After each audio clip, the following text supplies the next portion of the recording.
Not only did I have hair, but I didn't have to wear glasses. I'm still adjusting to that. Drew, thank you. I never realized that I was kind of your Dolly Levi and introducing you to Jens Jensen and creating that match made in heaven.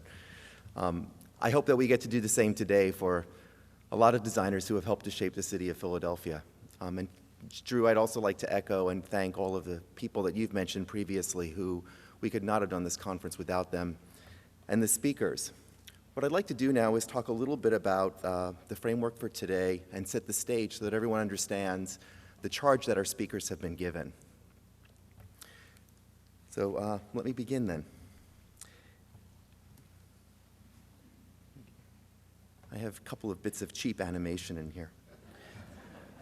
In 1929, the same year that the Rodin Museum opened its doors along Jacques Rébert's now famed Ben Franklin Parkway, the prolific garden writers Louise and James Bush Brown noted in Portraits of Philadelphia Gardens that with the present tremendous concentration in cities and with the present habit of haste, which, as a nation, we seem to have acquired, the ideal of the green country town should mean more to us perhaps than ever before.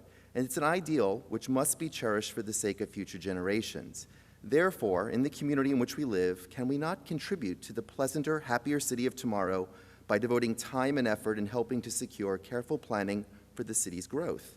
And this rich countryside of which we share a part, can we not see that some portions of it remain always as strips of green country while the city grows ever wider? Is it not our opportunity to see that our city of the future has something of the heritage which William Penn bequeathed to his city of the future?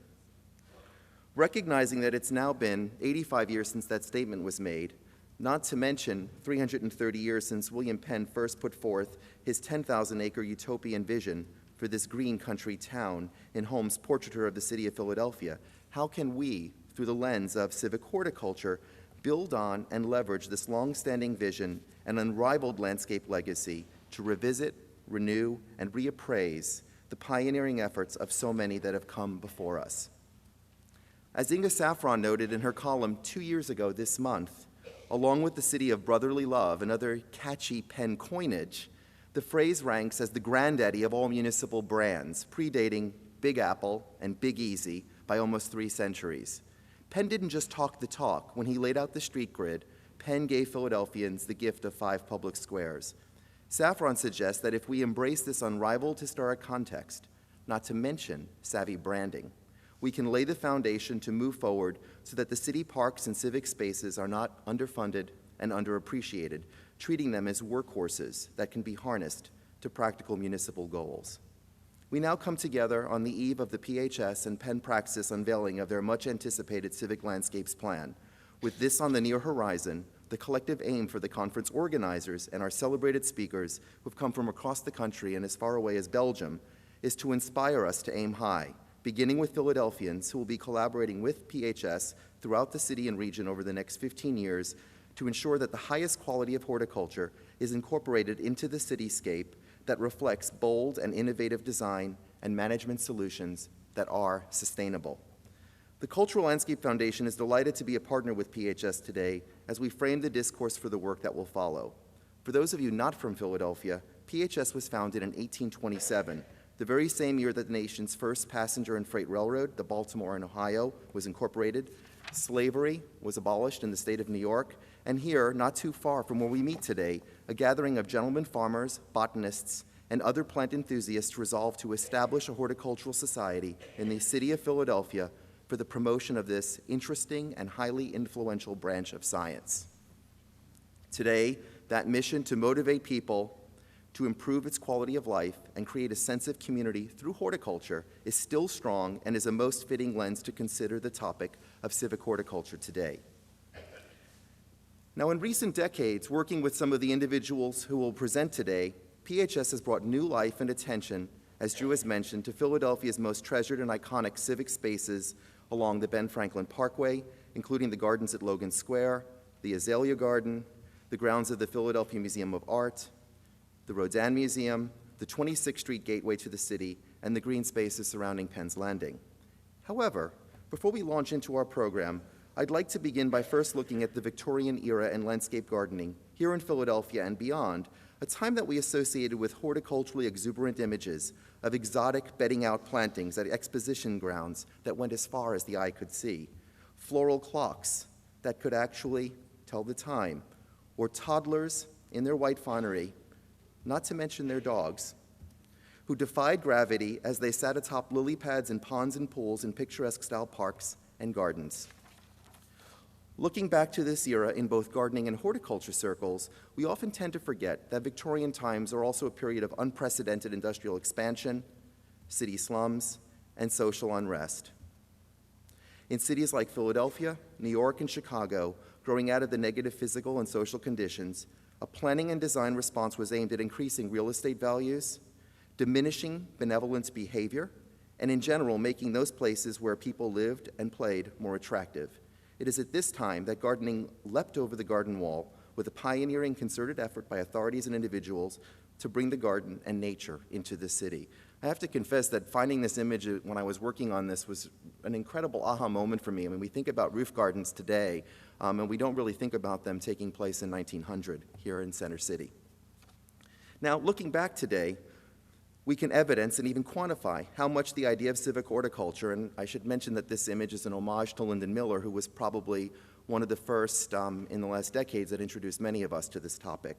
It has substantially matured and expanded since the days when it just meant planting street trees for their shade or aesthetic value, or the planting collecting mania that resulted in what was then considered fashionable masses of vibrantly colored plants, often laid out in intricate mosaic patterns. Today, in this post-Earth Day generation, benefits that were once limited to those that were merely aesthetic and economic have been expanded, leveraging the interconnectedness of the natural, cultural, and ecological systems that provide the essential foundation for civic horticulture, while recognizing its prominence in fostering healthy, pedestrian-friendly, vibrant communities and cities. It is through this shared value system that our 10 speakers and 3 moderators have been assembled to frame the conversation and unpack the philosophical and practical underpinnings behind what we have collectively coined civic horticulture. Just as a sidebar, when we came up with the idea for this conference 2 years ago, if you went into Google and typed civic horticulture, you found just some very disparate stories where there were minor references, and now it just shows how there's a vacuum to be filled. There's pages of Google links that lead to this conference, because really it's the only thing out there where there's been a lot of focus on this as a nomenclature. Now, a little bit about today. Immediately following these introductory remarks, David Brownlee will nest the topic within Philadelphia's rich landscape palimpsest and unique cultural context. With this as a foundation for the day, our 9 speakers and 3 moderators will be parsed into 3 groups. First, the street, with Harris Sternberg as moderator and our speakers Raymond Jungles, Matt Urbanski, and Hank White. This will be followed by the productive garden, with James Lima as moderator, Elena Brescia, Mia Lair, and Thomas Woltz.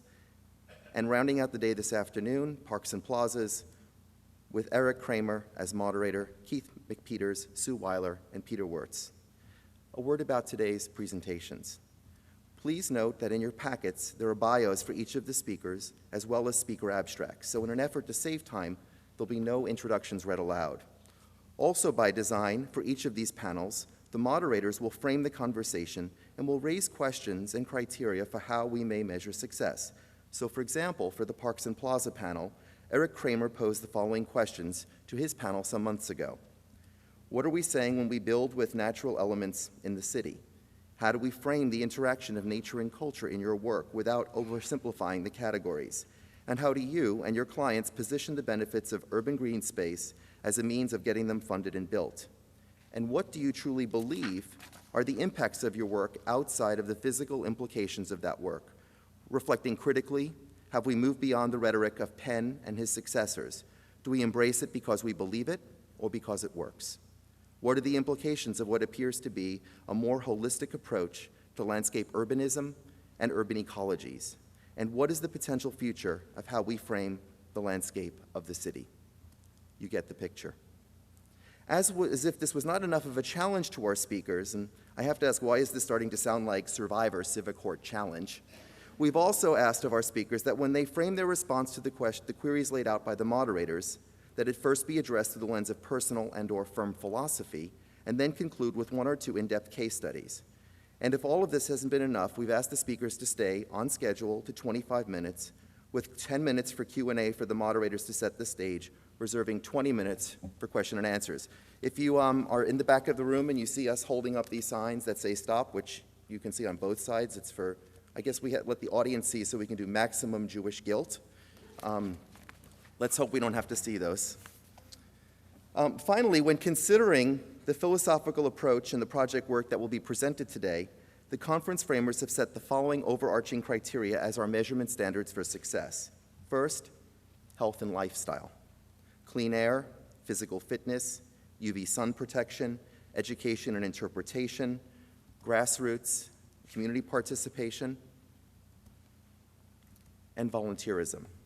2, environmental, clean air and water, stormwater management, climate change, plant and wildlife habitat, plant and animal conservation, improving and expanding urban ecological systems.